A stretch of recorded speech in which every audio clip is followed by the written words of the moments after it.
The first thing Rennick Vale became aware of was the sound of water.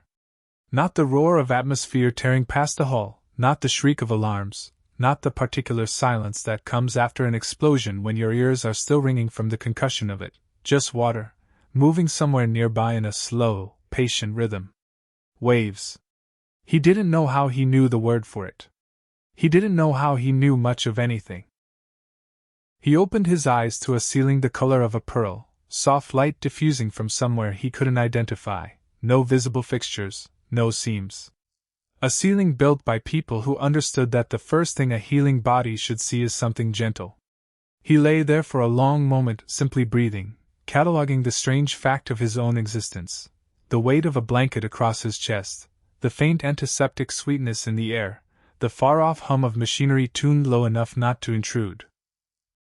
He tried to sit up and every muscle in his chest screamed at him in protest. A deep interior ache like his ribs had been taken apart and reassembled slightly wrong.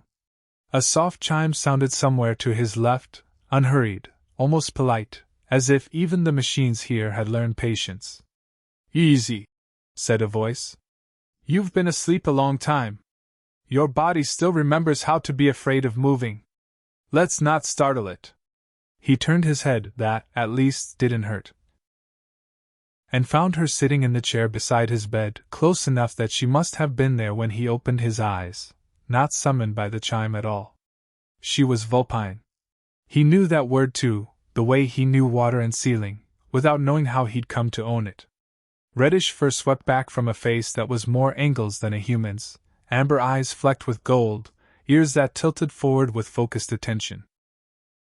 She wore pale blue scrubs, a small silver pin shaped like a wave on her collar, and an expression that he would spend the next several months trying, and failing, to fully name. "You're in Tidewell Regional," she said. "You're safe. You're healing. You're going to have a lot of questions, and I promise I'll answer every one I can. But first, can you tell me your name?" He opened his mouth. Nothing came. He searched for it the way you'd search a dark room for a light switch you knew was there, hands sweeping the wall and finding nothing, and the panic of that, the sheer wrongness of not knowing your own name, hit him harder than the pain in his ribs ever could. His pulse spiked. Somewhere a monitor ticked up its rhythm to match. "I don't." His voice came out as a rasp, and used for what felt like a geological age. "I don't know." He expected her to look alarmed. Instead, she only nodded slowly, as though he'd confirmed something she'd already suspected, and reached for a cup of water on the table beside the bed, guiding the straw to his lips before he even realized how badly he needed it. Her hand was steady. Her voice, when she spoke again, was steadier still, low and even, the kind of voice built specifically to talk frightened people back down from the edge of themselves. "That's all right," she said, once he'd had a few slow sips. "Your name is Rennick Vale. You're a cargo pilot, used to fly independent contracts through the outer colonies. You've been here 8 months. Your body has healed remarkably well. Your memory is going to take a little longer. That's normal, after what happened to you. You don't need to force it. 8 months. He let that sit in his mouth like something too large to swallow. 8 months was long enough to lose a job, a home, an entire life's momentum. 8 months was long enough for the world to keep spinning without him and never once notice the gap. "What happened to me?" Her expression didn't change, but something in her eyes did, a flicker, brief and quickly smoothed over, like a wave folding back into the sea before he could read its shape. "There was an accident," she said. "A reactor failure. You saved a lot of people. We can talk about the details when you're stronger. For now, all you need to know is that you're safe, you're healing, and you're not alone in here." "Who are you?" This time the flicker lasted a half-second longer. "My name is Lyra," she said. "I'm your nurse." He would think back on that answer many times in the months that followed. How carefully worded it was, how much it left out, how completely true and how completely incomplete it managed to be all at once. The staff of Tidewell Regional's Intensive Recovery Wing had long ago stopped commenting on Nurse Lyra Ashwin's schedule, mostly because commenting on it had never once changed it. She had transferred into intensive care 8 months ago, on a night shift, without waiting for the transfer board to formally clear her. A violation of procedure that the wing director had let slide because Lyra Ashwin did not have a single blemish on 6 years of service, and because there had been something in her request that felt less like an application and more like a plea. "I need to be on this case," she'd written. "I won't ask again." She never explained why. The other nurses speculated quietly, the way people always do about a colleague who behaves strangely and won't say why. Some thought she'd known the pilot before the accident. Some thought it was simple professional dedication, the kind that occasionally consumes a nurse early in her career before life teaches her where the boundaries are supposed to be. A few, more perceptive, noticed that she read to him, every morning, before her shift technically started, sitting in the chair beside his bed with an old paper book, real paper, an antique, nobody knew where she'd found it. And reading aloud to a man who could not answer, could not even open his eyes, for months on end. She read him adventure novels first, the kind with old Earth sailing ships and impossible storms, because she thought the rhythm of the sentences might reach him even if the meaning didn't. Later she read him poetry, low and unhurried, in the quiet hour before the ward properly woke. Later still, when she ran out of books she trusted, she simply talked to him. About her day, about a difficult patient, about the ocean world turning slowly beneath the hospital's orbit, about nothing at all, just the sound of a voice she hoped some small unconscious part of him could still recognize as safe. She skipped 2 holidays. She turned down a promotion to senior staff on the surgical recovery floor, a job with better hours and a substantial pay increase, without giving a reason beyond, "Not right now." She had not taken a full day off in over 6 months, something the scheduling system flagged twice and that she quietly overrode both times with unused leave she had apparently been hoarding for years. When a colleague gently suggested she might burn herself out, she only smiled and said she'd never felt less burned out in her life, which was, strangely, the truth. Everything else about her life had gone hazy and secondary these past 8 months. Background noise around the one clear signal she'd oriented herself toward. Every evening, after her charting was done and the wing had gone quiet, she would sit beside his bed for a few minutes before leaving, not doing anything a chart would record, not checking vitals, not adjusting in 4, just sitting, watching the slow rise and fall of his chest. Memorizing, in a way she couldn't have explained to anyone, the particular shape of his hands, the small scar above his left eyebrow, the stubborn set of his jaw even in sleep, as if some part of him was still bracing for danger that had already passed. Wondering, the way she wondered every night, whether tomorrow would be the day his eyes opened, and whether, if it was, he would be the man she remembered or a stranger wearing his face. No one on staff knew what she was really doing there. No one asked her the right question to find out. She was, to everyone around her, simply an exceptionally devoted nurse, the kind hospitals like to hold up as an example, the kind other nurses feel faintly guilty for not being. They had no idea she had been waiting for this man for 6 years before she ever became his nurse at all.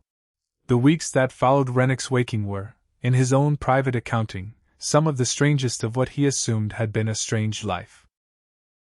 He relearned the shape of his own hands by watching them hold a fork. He relearned the sound of his own laugh by hearing it startle out of him at something one of the physical therapists said, a bark of surprise that made the whole recovery ward's daytime nurse jump.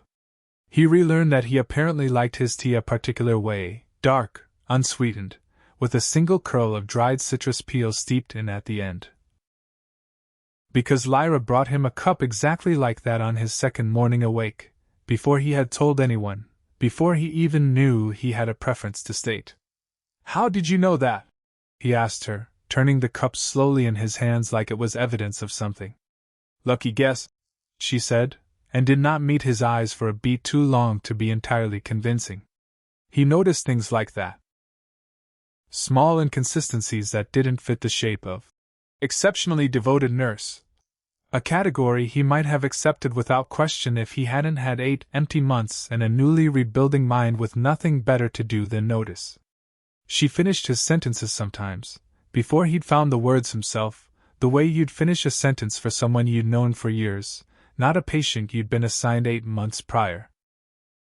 She knew he didn't like the recovery wings overhead lighting on its brightest setting before he'd complained about it, and had quietly requested the dimmer panel installed in his room specifically. She knew, without him ever describing the dream, that he sometimes woke gasping from a nightmare about fire and asked, gently, whether he wanted to talk about the smoke. The smoke. He hadn't told anyone about the smoke. His days took on a shape. Mornings began with Lyra's tea and, more often than not, a few paragraphs of whatever book she'd left half-read the night before, continued now that he could follow along himself. Mid-mornings were physical therapy. A broad-shouldered Vulpine therapist named Basson who had the patience of a mountain and the sense of humor of a much younger man, who taught Rennick to trust his rebuilding legs one careful step at a time. Afternoons were cognitive exercises, memory games, gentle interviews with a staff counselor who asked him questions designed to coax fragments loose without forcing them. Evenings, always, belonged to Lyra, whether or not she was technically on shift. He noticed, too, that she never once asked him for anything in return, never lingered for praise, never fished for gratitude, never treated their evenings together as anything other than simply where she wanted to be. It made her feel less like a nurse doing a job and more like something he didn't yet have a word for, something that predated the word patient entirely. You know things, he said to her one evening, maybe 6 weeks into his recovery, when the ward had gone quiet and she'd settled into the chair beside his bed out of what he'd started to recognize as habit rather than duty. About me. Things you shouldn't know. She was quiet for a moment, her amber eyes fixed on the window and the dark water beyond it. Moonlight scattered silver across the waves of the ocean world Tidewell Regional orbited above. I read your intake file very thoroughly, she said. Lyra. It was the first time he'd used her name like that, not as a greeting, but as a request. She looked at him then, and the flicker he noticed on his first day, the one she always smoothed over so quickly, stayed a moment longer this time, long enough for him to actually see it. Grief. That was what it was. He'd been trying to name it for weeks, and there it finally was, a woman looking at him with an old, patient grief in her eyes, the kind that comes from loving something for a very long time before you're allowed to say so. Not tonight, she said softly. Memory did not return to Rennick in a single wave. It came in fragments, sharp-edged and disconnected, the way broken glass comes apart from a window, pieces that clearly used to belong to something whole, but which he had to painstakingly fit back together one at a time, cutting himself on the process more than once. The first fragment came during physical therapy, 3 months into his recovery, while he was gripping a resistance bar and trying to rebuild the strength in his right shoulder. Basson mentioned, in passing, the Meridian Run, the old cargo corridor through the outer colonies, and Rennick's hand seized on the bar so hard the therapist had to gently pry his fingers loose. The Meridian Run. He knew that name. He knew the particular way the stars smeared past the cockpit window on that route, the exact frequency his old ship's engines hummed at when they were running clean, the smell of recycled cabin air mixed with the ozone tang of an overworked coolant system. He knew the feeling of a cargo bay full and secured, the particular satisfaction of a delivery made on schedule against difficult odds. He was a pilot. He'd always been a pilot. Something in his chest unclenched, just slightly, at having one true thing to stand on. More fragments followed in the weeks after, smaller ones, easier to hold. The name of a ship, the Wayfound Star, an unremarkable independent freighter he'd flown for the better part of a decade. A route through a particularly ugly stretch of asteroid debris he'd navigated 100 times, muscle memory so deep it surfaced in his hands before it surfaced in words. A handful of colony names, a scattering of half-remembered contracts, the general outline of a life spent mostly alone, mostly in transit, mostly content with the particular solitude of a cockpit and an open calm channel and nowhere in particular waiting for him at the end of the run. He told Lyra about each fragment as it surfaced, and watched her listen with an intensity that seemed, at times, slightly out of proportion to the mundane details he was offering: the coolant system, the asteroid route, the names of long-forgotten colonies. It would be a while yet before he understood that she was listening for a specific memory among all the ordinary ones, the way you'd listen for a particular voice in a crowded room, and quietly, privately dreading the moment it finally arrived. The fragment that mattered came harder, and it came at night, the way the worst ones always did. Smoke, filling a corridor with walls that shouldn't have been bending the way they were bending.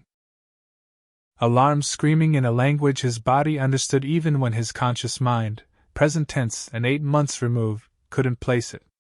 His hands on twisted steel, hot enough to blister, hauling at a support beam that had come down across a doorway. A voice underneath the wreckage, young, frightened, speaking Vulpine, calling for help in a tone that had already half given up hope of receiving it. He woke from that one gasping, the way he always did, and found Lyra already at his bedside. Not summoned by an alarm, already there, her hand closing gently around his before he'd even fully surfaced from the dream. "I remembered something," he said, breathing hard. "There was a girl. Trapped. I heard her voice." Lyra's hand tightened around his, almost imperceptibly. "What did you do?" she asked, very quietly, in a voice that suggested she already knew the answer, and was only asking so that he could find it for himself. "I went in," he said, and as he said it he felt more of it come loose, a whole slab of memory sliding free at once. "The evacuation order was already called. Everyone was supposed to be clear. But I heard her, and I went back in, and the ceiling came down while I was still." He stopped.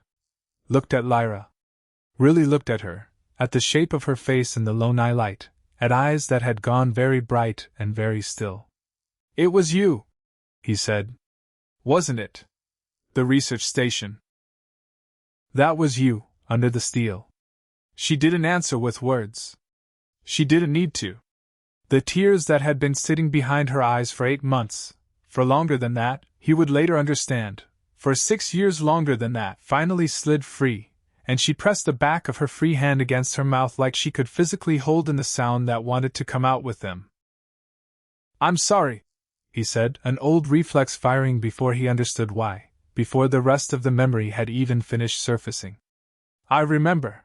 I think I bled on your uniform. I remember apologizing for that. Right before everything went dark." A wet, disbelieving laugh broke out of her. "Humans always apologize before they cry," she said. "I didn't understand that about your species until I met you." "You were bleeding from 4 different places. The ceiling had nearly killed us both, and the very last thing you said to me before you passed out was sorry about your uniform. Did I get it out?" "You got me out," she said. "You collapsed 30 seconds after the rescue team reached us. I held your hand the entire way to the medical shuttle. I was 17 years old and I had never in my life seen anyone choose someone else's survival over their own so completely, so instantly, without a second of hesitation. You didn't know my name. You didn't know anything about me. You just heard someone who needed help, and you went. Later, much later, once the worst of the shock had settled into something they could both hold without flinching." Lyra told him the rest of it, the parts she hadn't let herself say the night his memory first surfaced the collapse. It had happened on a research outpost called Halcyon Reach, a modest scientific station studying deep current patterns on an ocean world not unlike the one Tidewell Regional now orbited. She had been 17, newly apprenticed to the station's small medical staff, more interested in learning to splice a coolant line than in medicine at the time, still years from deciding what she wanted her life to be. A cascading failure in the station's aging reactor shielding had triggered a structural collapse across 3 decks, and the evacuation order had gone out fast and absolute, every soul off the station within 11 minutes, no exceptions, no time to account for stragglers. It was the night, 5 months into his recovery, when his memory finally surfaced the last major piece he'd been missing, his own name, in his own voice, remembered rather than simply told to him, and the sudden vivid recollection of the cargo run gone wrong, the reactor alarm. The choice he'd made in less than 4 seconds to angle the dying freighter's hull between the explosion and the civilian medical convoy it would otherwise have obliterated. He remembered the convoy's transmitted thanks crackling through a dying comm system as his own ship came apart around him, remembered thinking, with a strange and total calm, that it was a fair trade. He woke from that memory not gasping in fear, for once, but strangely calm, and found Lyra there as always, and said simply, "I remember all of it now. Everything. I know who I am." "Who are you?" she asked, the same question she'd asked him on his very first morning awake, and he understood, this time, that she was asking it differently, not out of clinical necessity, but out of genuine curiosity about the man who had finally, fully, come home to himself. "I'm someone who apparently can't help doing something stupid and brave whenever somebody needs saving," he said. "Twice, apparently. Once for a research station I don't even remember the name of. Once for a medical convoy full of strangers." "You saved 41 people on that convoy," she said quietly. I looked up the manifest. 41 people are alive today because you steered a burning ship away from them instead of trying to save yourself. "I don't remember deciding to do it," he admitted. "I just remember knowing, all at once, that there wasn't really a decision to make. It wasn't brave. It was just obvious. That's what makes it brave," she said. "The people who have to think about it for a long time before they choose to be selfless, they're doing something admirable, but it's still a choice they had to talk themselves into. You don't seem to have that switch at all. You just go. Both times. Is that a good thing or a bad thing?" "It terrifies me," she said honestly. "It also happens to be the exact reason I fell in love with you, 6 years and 8 months ago, in the middle of a collapsing building, before either of us had exchanged more than 4 sentences. He went very still. "You've never said that word before," he said. "I know," she said. "I was saving it. I wanted you to have all of yourself back first. I didn't want you falling for a nurse who was keeping something enormous from you. I wanted you to choose this, choose me. As a whole person, with a whole memory, not as someone grateful to the only familiar face in a strange new life. Lyra." He reached for her hand again, the gesture so familiar between them by now it barely required thought. "I have my whole memory back. I remember the freighter. I remember the convoy. I remember every job I ever flew and every colony I ever landed on, and every mistake I ever made across an entire messy, forgettable life." He paused. "And out of every single piece of that life, the only part that has ever once felt like it mattered, the only part one would trade every other memory to keep, if I somehow had to choose, is the 8 months I spent forgetting all of it, because that was the 8 months I spent with you." Her breath caught audibly. "That's an unfair thing to say to a woman with 6 years of restraint built up specifically to survive conversations like this one," she said, half laughing, half crying again, the two states apparently not mutually exclusive for her. "I'm not trying to be fair," he said. "I'm trying to be honest. Humans do that right before we cry too, in case you hadn't noticed." She laughed properly then, wet and unguarded, and leaned forward to rest her forehead gently against his, careful of the healing that was still, technically, incomplete. "I love you too," he said before she could ask, because he'd realized somewhere in the last several minutes that he'd been circling the words for weeks without letting himself land on them. "I don't know if I loved you before the accident. I don't remember ever meeting you, before that station. But I know I love you now, completely, and I don't need 6 years of history to be sure of that. I just needed you." There was one conversation, in the days before his discharge, that Rennick would return to often in the years that followed, not because it was dramatic, but because it was the quiet hinge on which so much else had turned. It happened on an ordinary afternoon, no different from 100 others, while Lyra sat cross-legged in the chair beside his bed sorting through a stack of discharge paperwork that neither of them had any real urgency to finish. He'd been watching her work for a while, the particular focus she brought even to something as mundane as insurance forms, when the question simply arrived, unplanned, the way honest questions often do. "What happens to us?" he asked. "Once I'm not your patient anymore?" She didn't look up right away. "What do you want to happen?" I asked first. She set the paperwork down, finally, and considered him with the same careful attention she'd once used to read his vitals off a monitor, as though the answer to this question mattered at least as much as anything a machine could measure. "I've thought about that more than you'd probably guess," she admitted. "For a long time, my answer was going to be nothing. I told myself, back when I first requested this transfer, that I would sit with you until you woke, and see you through the worst of the healing, and then let you go rebuild whatever life waited for you outside these walls, a life that might not have room in it for a Vulpine nurse who'd loved you since before you knew her name. I told myself that would be enough. That I wasn't allowed to want more than that. And now? Now I've spent 8 months learning the actual shape of you," she said. "Not the shape I built in my head over 6 years of imagining you, and I like the real version considerably more than the imagined one, which I did not think was possible. Now the idea of simply letting you walk out of here and back into your own life, without me in it, feels less like professional discretion and more like a mistake I'd spend the rest of my years regretting. So what do you want to happen?" "I want," she said slowly, testing the words as she said them, as if she'd never quite let herself say them aloud before, "to find out what an ordinary life looks like, with you in it. Not a patient and his nurse. Not a rescue and the man who owes his rescuer a debt he can't repay. Just 2 people, deciding to build something together, on purpose, with no reactor explosion and no collapsing ceiling forcing the issue. That's not a small thing to want." "No," she agreed. "It terrifies me a little, actually. It's much easier to love someone quietly for 6 years from a safe distance than it is to love them up close, every day, where they can see you do it badly sometimes. I don't think you're capable of loving anyone badly," he said. "I've had a fairly comprehensive 8-month study of the evidence."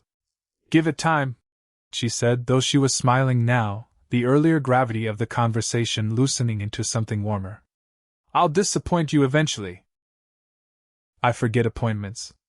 I'm terrible at admitting when I'm wrong about small things, though I've gotten quite good at admitting when I'm wrong about large ones. I hum off-key when I don't realize anyone's listening. I hummed off-key for an entire physical therapy session, and you looked at me like I'd performed a symphony," he pointed out. "I think your standards for me and your standards for yourself are not currently calibrated the same way." "That," she said, "is possibly true. I've had 6 years of practice being patient with the idea of you. I've had considerably less practice being patient with the reality of myself. Then we'll have to practice together," he said. "Same as everything else." She reached over and took his hand, the gesture so familiar between them by now that neither of them commented on it anymore, and for a while they simply sat like that, the discharge paperwork forgotten between them, while the ocean world outside the window turned slowly beneath a hospital that had, against every reasonable expectation, become the place where both of their lives had finally found their way back to each other.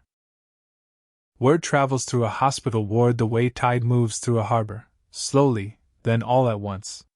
It was the night nurse, Farron, who first noticed the 2 of them on the observation terrace long after Lyra's shift had technically ended, sitting close together under the scattered stars, her head resting against his shoulder, either of them saying anything at all, the silence between them clearly comfortable rather than clinical. Farron, discreet by nature and fond of Lyra besides, said nothing to anyone, but she began, quietly, covering the last hour of Lyra's charting herself, without being asked, so that Lyra would have that extra hour free. It was the attending physician, Dr. Kessa Winholm, who finally put the pieces together properly, the transfer request 8 months ago, worded like a plea rather than an application, the reading sessions, the refused promotions. The sheer improbability of a nurse's devotion outlasting every reasonable professional boundary by such a wide margin. She called Lyra into her office one afternoon, not to reprimand her, but simply to ask, gently, whether there was something in the patient's file she ought to know. Lyra told her everything: the research station, the 6 years, the bulletin that had brought her running to intensive care before she'd even finished reading it. Dr. Winholm listened without interrupting, and when Lyra finished, she said only, "I've been doing this job for 30 years. I have never once seen a recovery like his. I used to think it was simply good medicine and a strong constitution. I understand now that it was you, at least as much as the medicine." She didn't file a report. She didn't need to. She simply nodded Lyra back out of the office and let the matter rest exactly where it belonged. Between the two people whose lives had already decided it, long before anyone else caught up. After that, the wing's quiet speculation softened into quiet understanding, and then, eventually, into quiet celebration. The staff began, without discussing it openly, to give Lyra and Rennick a wider berth in the evenings. A kindness disguised as ordinary scheduling, extra minutes here and there that no chart would ever record, the same way Lyra herself had spent 8 months finding extra minutes for him. The day of Rennick's discharge came on a bright morning 3 weeks later, the ocean world's sun scattering gold light across the water outside his window in a way that felt, to him, deliberately ceremonial. The whole intensive recovery wing had turned out to see him off. Nurses who'd monitored his charts for 8 months, Basson, who'd rebuilt his shoulder joint by joint and pretended not to be sentimental about it, Dr. Winholm, who signed off, with visible pride, on a recovery case that would be studied in training programs for years to come. There was cake. There was a small, slightly embarrassing round of applause when he walked, unaided and steady, the full length of the ward under his own power for the first time, no cane, no support rail, just the ordinary confident stride of a man who had fully come back to himself. Basson shook his hand at the door and told him, gruffly, that he'd never had a patient work harder for a shoulder that stubborn, and that he expected a postcard from wherever Rennick ended up flying next. Farron hugged him, briefly and fiercely, and told him to take care of our girl, a phrase that made Lyra's ears go pink even as she laughed it off. Dr. Winholm simply shook his hand and said that she looked forward to hearing what he did with the rest of the life he'd fought so hard to keep. Everyone assumed, with the easy certainty of people who'd only ever seen the professional half of the story, that Nurse Lyra Ashwind would simply move on to her next patient, the way she always had before, the way the job required. Instead, once the small crowd had thinned and the cake had been mostly eaten and the discharge paperwork had been signed, Lyra walked him to the wide observation window at the end of the ward. The one that looked out over the endless blue curve of the ocean world below, and the scattering of stars visible even in daylight through Tidewell Regional's high orbit. She reached up to her collar and unpinned the small silver wave-shaped badge she'd worn every single day of the last 8 months, the one he noticed on his very first morning awake without understanding, then, that it meant anything at all. She folded it gently into his hand and closed his fingers around it. "I've spent 6 months making sure you could live again," she said, her voice steady even though her eyes weren't. 6 months making sure you had someone waiting beside you every single day, the way I promised myself I would, back when you were the only familiar thing in the strangest, loneliest chapter of your life." She looked past him, out through the window, toward the pale smear of stars beyond the ocean world's curve. Toward the outer colonies, the Meridian Run, every strange and distant place his rebuilt life might still take him. "Would you," she said softly, "mind showing me how?" He looked down at the badge in his palm, 6 years of devotion and 8 months of vigilance folded into one small piece of silver, and then back up at her face, at eyes that had waited longer and more patiently than he had any right to have deserved. "You gave up your career for me," he said.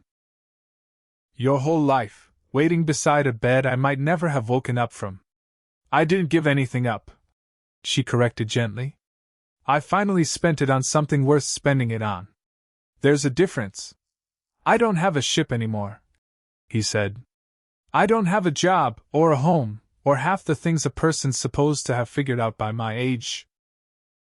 All I've got is a badge you just handed me, and a memory that's still got a few gaps in it, and a stupid habit of doing something reckless whenever somebody needs saving." "I know," she said. "I've had 6 years to think it over, and I'd still choose all of that, every time, over anyone easier. He closed the distance between them, the last small distance, after 8 months and 6 years, that either of them had left to close. And kissed her there in front of the observation window, unhurried, certain, with the whole bright curve of an ocean world and every star beyond it as witness. Then yes, he murmured, when they finally broke apart. I'll show you how.